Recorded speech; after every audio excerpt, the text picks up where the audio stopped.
दोषी सब्यस्त शिक्षक पढ़ाउछंती पाठ जेल रे थाई दिन गणिबा बदल रे बेल रे आसी माड़ी बसिछंती सरकारी गादी। टिके भल करी नजर पकांतु ए बाबूंको उपरे। बाबू जनक ना हेउची कृष्णचंद्र साहू, जे कि सान बेलाकुटी सरकारी प्राथमिक विद्यालय प्रधान शिक्षक भावे कार्यरत, किंतु एक चिटफंड ठकेई मामला रे तांकर संपृक्त थिबा केस सामना को आसीबा परे बालेश्वर जिला सहदेव खुंटा थाना रे 2015 फेब्रुआरी मास 18 तारिख रे तांको नाम रे अभियोग होइथिला एवं परे से कोर्ट चालान होई जामिन नामंजूर हेबारु 4 मास 5 दिन धरी जेल रहिथिले।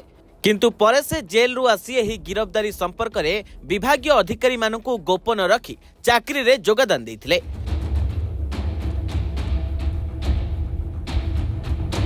एही चिटफंड मामलार विचार करी बालेश्वर स्थित स्वतंत्र कोर्ट गत 28/3/2023 रे विचार करी मुख्य अभियुक्त कृष्णचंद्र साहू को दोषी साब्यस्त करी 5 वर्ष कारादंड समेत भिन्न भिन्न दफारे 2,50,000 टंका आर्थिक दंड रे दंडित करथिले। एहा परे कृष्णचंद्र साहू को द्वितीय थर पई जेल जिबाकू पड़िथिला। मात्र एथर 22 दिन पई बालेश्वर जेल रे रहिबा परे मान्यवर हाईकोर्ट को जामिन बल रे से जेल रु बाहरी आसी पुणी तांको चाकरी रे नियमित कार्य संपादन करूछंती एवं सरकारी गादी माड़ी बसिछंती। ए सुनि नियंतु ए नै कोन कहउछंती बाबू जनक। ना प्रॉब्लम तो हेतला कौन सी प्रॉब्लम थी? थला गोटे चिट फंड केस रो गोटे थिला सेटा को हाईकोर्ट रो बेल आसी बालेश्वर रे केस थिला आउ तापरे सेठी हे के तापरे मते पठे देले मोर एक्चुअली मो झियो रो हाड़ भांगिला माने हाथटा फ्रैक्चर हेता हमु से तार ट्रीटमेंट पई येल निथिल मासे तापरे सेही भितरे मते डाकिले सेठी कोर्ट डाकला तापरे से भितरे बोले जे जीव भितर को तापरे 20 दिन ना 22 दिन भितर रहला परे बेल्लो पळे आस्तिले रहला परे पुनी ना हाई कोर्ट रे अछि पूरा पेंडिंग वो केस का पेंडिंग है से चिट फंड ना बालेश्वर रो जजमेंट रो सेरा को ये हला 5 वर्ष कन्विक्शन हेतला तापरे सेरा को बेल हला हां सेरा पूरा 22 दिन नै गेले। किंतु एठारे सबुठारु बड़ प्रश्न सृष्टि हेउची जे जने शिक्षक मान्यवर कोर्ट को द्वारा दोषी भाबरे दंडित होई सारिथिला परे किपरि 2 वर्ष 11 मास धरी सरकारी चाकरी रे रही मासुकु मास सरकारी तहबिल लक्ष लक्ष टंका दरमा नेउछंती। आउ एभली घटनार कोनोसी पदक्षेप नेबा परिवर्ते तांको सहाय्य करुथिबा गोपबंधु नगर ब्लॉक शिक्षा अधिकारी नाम रे संगीन अभियोग आनिछंती सेही ब्लॉक रो अन्य जने शिक्षक। केवल जे अभियोग आनिछंती ताहा नुहे, संपृक्त अभियोगकारी एही ब्लॉक शिक्षा अधिकारी बेआईन कार्यकलाप संपर्क में राज्य मुख्यमंत्री ठारू आरंभ करी मयूरभंज जिलापाल जिला शिक्षा अधिकारी पर्यंत भिन्न भिन्न समय अभियोग करुथिले मध्य समस्ते सबकिछि देखि न देखिला परी अभिनय करुथिबा समस्तंकु चकित करुछि। नमस्कार, मु अर्जुन कुमार साहू, असिस्टेंट टीचर बरोडी प्राथमिक विद्यालय गोपबंधु नगर ब्लॉक। मोर अभियोग सर आम ब्लॉक रे अभिमन्यु सेठी बीओ हिसाब से जॉइन कला दिन ठारू आम ब्लॉक रो शिक्षा व्यवस्था पूरा विपर्यस्त, दुर्नीति रे से पूरा लिप्त अछंती। आउ मास्टर मान को बिना कारण रे दरमा बंद सकज नोटिस एमिति बहुत किछि हयराना करचंती। आउ पैसा कलेक्शन पई बहुत टीचर को से सेट करचंती। सबुठ बड़ दुखद विषय तांको पीरियड रो जने हमर ठक टीचर जे कि कोर्ट द्वारा दोषी साब्यस्त हेई कि 5 वर्ष माने कारादंड 2.5 लाख टंका जरिमाना पाइचंती। सी टीचर निजुको आत्मघोषित नेता भावे निजुको परिप्रकाश करिसंती। तांकर को धरी कि बीओ पैसा पत्र कलेक्शन एवं दुर्नीति करि चलिचंती, किंतु बीओ तांको विरुद्ध रे कोनोसी कार्यानुष्ठान नै नाहंती। सी बालेश्वर जेल रे 24 दिन थिले, हाईकोर्ट रु बेल पाइला परे जेल रु बाहरी चंती, किंतु आईन को फांकी कि जने सरकारी टीचर दोषी साब्यस्त होला परे जेल रो 24 दिन रही सारला परे डिपार्टमेंट कहीं की कार्यानुष्ठान नै नाही। मु मान्यवर जिलापाल को जणैछि, आउ डीओ को भी जणैछि, सब कलेक्टर को जणैछि। जणै सारला परे दीर्घ 8 मास रो मोर संघर्ष भितरे आज पर्यंत कोनोसी कार्यानुष्ठान हेइनी। आम व्यवस्था केते तळकु जाइछि सर, टिके चिंता करिवे। सर्विस कोड तो कहूछि जणे गवर्नमेंट एम्प्लॉई यदि जेकोनोसी कोर्ट द्वारा जदि कन्विक्टेड हेइ जाय कोनोसी कोर्ट द्वारा ଜେଲ୍ ଦଣ୍ଡ ହେଇଯାଏ ତେବେ ତାକୁ ନିଶ୍ଚିତ ଭାବେ ତା ଉପରେ ଡିପାର୍ଟମେଣ୍ଟାଲ ପ୍ରୋସିଡିଂ କରାଯିବ, ମାନେ ଡିସମିସ୍ କରାଯିବ, ଯୋଉଟାକି ଗତ PGCL ରେ ମାନ୍ୟବର ଜିଲ୍ଲାପାଳ ମୋତେ ଦେଇଛନ୍ତି ସେଇ ଆଦେଶଟା ଏଡିଓ ଆଉ ବିଓଙ୍କ ସାମ୍ନାରେ। କିନ୍ତୁ ଆଜିକି 14 ଦିନ ହେଲା କିନ୍ତୁ କିଛି କାର୍ଯ୍ୟକ୍ରମ ହେଇନାହିଁ, କିଛି ଏକ୍ସନ୍ ନିଆଯାଇ ନାହିଁ। ତେଣୁ ଆମ ବ୍ଲକର ଶିକ୍ଷା ବ୍ୟବସ୍ଥା ପୁରା ଭୁଷୁଡ଼ି ଯାଇଛି। ତେବେ ସାଧାରଣତଃ ଯେକୌଣସି ସରକାରୀ ଚାକିରିରେ କୌଣସି ପ୍ରକାର ଦୁର୍ନୀତି କିମ୍ବା ଅନିୟମିତତାର ଗନ୍ଧ ସାମ୍ନାକୁ ଆସିଲେ ସରକାର ତା ବିରୋଧରେ କଡ଼ା କାର୍ଯ୍ୟାନୁଷ୍ଠାନ ନେବା କଥା କହୁଛନ୍ତି ଏବଂ ସେଥିପାଇଁ ସବୁବେଳେ ଜିରୋ ଟଲରାନ୍ସ କଥା ଉଠାଉଛନ୍ତି ସରକାର।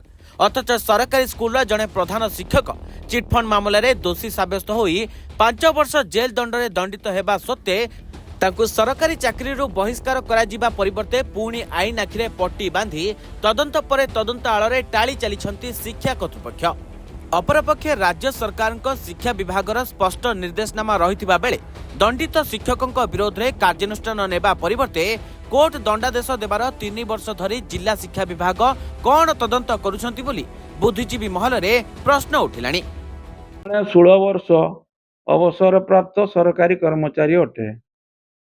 ଆପଣଙ୍କ ଉତ୍ତରରେ ମୁଁ କହିବାକୁ ଚାହେଁ ଯେ ଯଦି ଜଣେ ସରକାରୀ କର୍ମଚାରୀ 48 ଘଣ୍ଟାରୁ ଉର୍ଦ୍ଧ୍ୱ ପୋଲିସ କାଷ୍ଟଡି କିମ୍ବା କୋର୍ଟ କାଷ୍ଟଡିରେ ରୁହନ୍ତି, ଉକ୍ତ ସରକାରୀ କର୍ମଚାରୀ ସଙ୍ଗେ ସଙ୍ଗେ କାର୍ଯ୍ୟରୁ ନିଲମ୍ବିତ ହେବେ। ସେହିପରି ଯଦି ଅଦାଲତରେ ଦୋଷୀ ସାବ୍ୟସ୍ତ ହୁଅନ୍ତି, ଏମାନେ ଦୋଷୀ ସାବ୍ୟସ୍ତ ହୋଇ ଜେଲ୍ ଦଣ୍ଡ ଆଦେଶ ପାଆନ୍ତି, ସେ ଚାକିରିରୁ ସଙ୍ଗେ ସଙ୍ଗେ ଡିସମିସ୍ ହେବେ, ସଙ୍ଗେ ସଙ୍ଗେ ଚାକିରିରୁ ନିଲମ୍ବିତ ହେବେ ସମ୍ବିଧାନର 311 ଧାରା ଅନୁଯାୟୀ। ଏ ସମ୍ପର୍କରେ ମାନ୍ୟବର ସୁପ୍ରିମକୋର୍ଟର ନିର୍ଦ୍ଦେଶନାମା ରହିଛି ଏବଂ ଏହି ନିର୍ଦ୍ଦେଶନାମାକୁ ସମସ୍ତ ସରକାରୀ କର୍ମଚାରୀ କ୍ଷେତ୍ରରେ ପ୍ରୟୋଗ କରିବା ପାଇଁ ତତ୍କାଳୀନ ଡିଜି RP ଶର୍ମା ଗଣଶିକ୍ଷା ବିଭାଗର କମିଶନର କାମ ସେକ୍ରେଟାରୀକୁ ନିର୍ଦ୍ଦେଶନାମା ଦିଅ ନମ୍ବର 2801/4/2016ରେ ଅବଗତ କରାଇଥିଲେ ଏବଂ ତତ୍କ୍ଷଣାତ୍ ବିହିତ କାର୍ଯ୍ୟାନୁଷ୍ଠାନ ପାଇଁ ନିର୍ଦ୍ଦେଶ ଦେଇଥିଲେ। ବିଡ଼ମ୍ବନାର ବିଷୟ, ମୟୂରଭଞ୍ଜ ଜିଲ୍ଲାରେ ଜଣେ ସରକାରୀ ପ୍ରାଇମେରୀ ଶିକ୍ଷକ ମାନ୍ୟବର ଅଦାଲତଙ୍କ ଦ୍ୱାରା 5 ବର୍ଷ କାରାଦଣ୍ଡରେ ଦଣ୍ଡିତ ହେବାର ଆଦେଶ ଥିବା ସତ୍ତ୍ୱେ ସିଏ ବର୍ତ୍ତମାନ ସୁଦ୍ଧା କାର୍ଯ୍ୟରତ ଅଛନ୍ତି। ଏ ବିଷୟରେ ମୁଁ ବ୍ଲକ ଶିକ୍ଷା ଅଧିକାରୀକୁ ତାଙ୍କ ଫୋନ୍ରେ ଯାହା କଣ୍ଟାକ୍ଟ କଲି ଏବଂ ସେଇଟା ଦେଇ ସାରିଲା ପରେ ସେ ଗଭର୍ଣ୍ଣମେଣ୍ଟ ପ୍ଲିଡରଙ୍କ ପାଖରୁ ମାଗିଥିଲେ, ତାଙ୍କର ରିଗାର୍ଡିଂ ପନିଶମେଣ୍ଟ ଉପରେ ମାଗିଥିଲେ ଏବଂ ଗଭର୍ଣ୍ଣମେଣ୍ଟ ପ୍ଲିଡର ମଧ୍ୟ ମେଜର ପେନାଲ୍ଟି କରିବା ପାଇଁ ସେ ମଧ୍ୟ ଅଲରେଡ଼ି ଅର୍ଡ଼ର କରିଦେଇଛନ୍ତି। ତେଣୁ ମୁଁ ତାଙ୍କୁ ବିଓଙ୍କୁ କହିଛି ଯେ ତାଙ୍କର କେଉଁ ଦିନ ଭର୍ଡିକ୍ଟ ବାହାରିଲା, ଯେହେତୁ ଏଟା ଏଲିମେଣ୍ଟାରୀର BO is the competent authority to take disciplinary action against the teachers.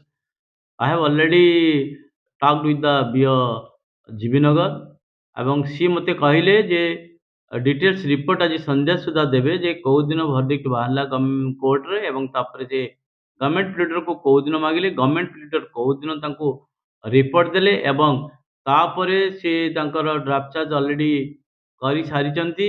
Draft charge କରିସାରିଲା ପରେ ସେ टीचर तांको किसी डॉक्यूमेंट्स मागिଥିଲା डिफेन्स स्टेटमेंट देवा ପାଇଁ, तापर से डिफेन्स स्टेटमेंट ऑलरेडी देई सारिचंती, तांको डिफेन्स स्टेटमेंट ऑलरेडी से देई सारिचंती। तेणु डिफेन्स स्टेटमेंट देई सारला परे कोउ दिन डिफेन्स स्टेटमेंट देले total day to day follow up action लो सिनोप्सिस करिकि दबा पई मु ब्लॉक शिक्षा अधिकारी कहिछि, से आज संध्या सुधा देले तापर मु देखिबि कोउठी डिले हैला, काहे कि डिले हैला एवं that to action will be initiate again. Action तांको निया जिवो जे जेहेतु तांकर एक्चुअली तांकर वर्डिक्ट जेहेतु प्राइमरी टीचर बीओ होउचंदी कमिटेड अथॉरिटी, तांकर वर्डिक्ट त मु किछि देखि नै, जेहेतु सी करिया कथा बा आम पाखु तो सी कोनोसी किछि मागी नांती कोरी करि नांती, तेणु सी तांकर करिया कथा। तेणु मु तांको डेफिनेटली कहली जे तमे मते संध्या सुधा दियो कोन को डेट रे कोउठी कोन आसिला कोर्ट तमे मागिलो एवं सी देई साला परे मु definitely action within a week I will take drastic action. ना सेटा डेफिनेटली एक्शन माने आज संध्या सुधा से मते दला परे ମୁଁ ଡେଫିନେଟଲି ୱିଦିନ୍ ୱିକ୍ ଆକ୍ସନ୍ ନେଇକି ଜଣେଇବି। 23 ମସିହାର ଘଟଣା ଏଇଟା ଭର୍ଡିକ୍ଟ ତ ବାହାରିଛି 23ରେ ବାହାରିନି, ଭର୍ଡିକ୍ଟ ଏବେ ବାହାରିଛି। ତେଣୁ ଏବେ ଯେହେତୁ ବାହାରିଛି ମୁଁ ତାଙ୍କୁ ଅଲରେଡି ଇନଷ୍ଟ୍ରକ୍ସନ ଦେଇ ସାରିଲିଣି, ସେ ଦେଲା ପରେ ଆଇ ୱିଲ୍ ଟେକ୍ ଆକ୍ସନ୍। ଯେକୌଣସି ସରକାରୀ କର୍ମଚାରୀ ଯଦି ଦୁର୍ନୀତିରେ ସମ୍ପୃକ୍ତ କିମ୍ବା କୋର୍ଟ ଦ୍ୱାରା ଦଣ୍ଡିତ ହୋଇଥାନ୍ତି ସେ ଆଉ ସରକାରୀ ଚାକିରିରେ ରହିବାର ପ୍ରାବଧାନ ନାହିଁ। ଏହା ଓସିଏସ୍ ରୁଲ୍ 1962 ସमेତ ଭାରତୀୟ ସମ୍ବିଧାନର ଧାରା 311 କୁ ଉଲ୍ଲଂଘନ କରୁଛି। ତେବେ ଏ ସମ୍ପର୍କରେ ସରକାରଙ୍କର ସ୍ପଷ୍ଟ ନିର୍ଦ୍ଦେଶନାମା ଥିବା ସତ୍ତ୍ୱେ ତାଙ୍କୁ ପରୋକ୍ଷରେ ସୁରକ୍ଷା ଦେଇ ସରକାରୀ ଅର୍ଥ ତୁଷାରପାତ ସହଯୋଗ କରୁଥିବା ଅଧିକାରୀମାନଙ୍କୁ ବି ତଦନ୍ତ ପରିସରଭୁକ୍ତ କରାଯିବାର ଆବଶ୍ୟକତା ଏକାନ୍ତ ଅପରିହାର୍ଯ୍ୟ। ବାରିପଦାରୁ ସୁବ୍ରତ ପ୍ରଧାନଙ୍କ ରିପୋର୍ଟ, ରିପୋର୍ଟର୍ସ ଟୁଡେ।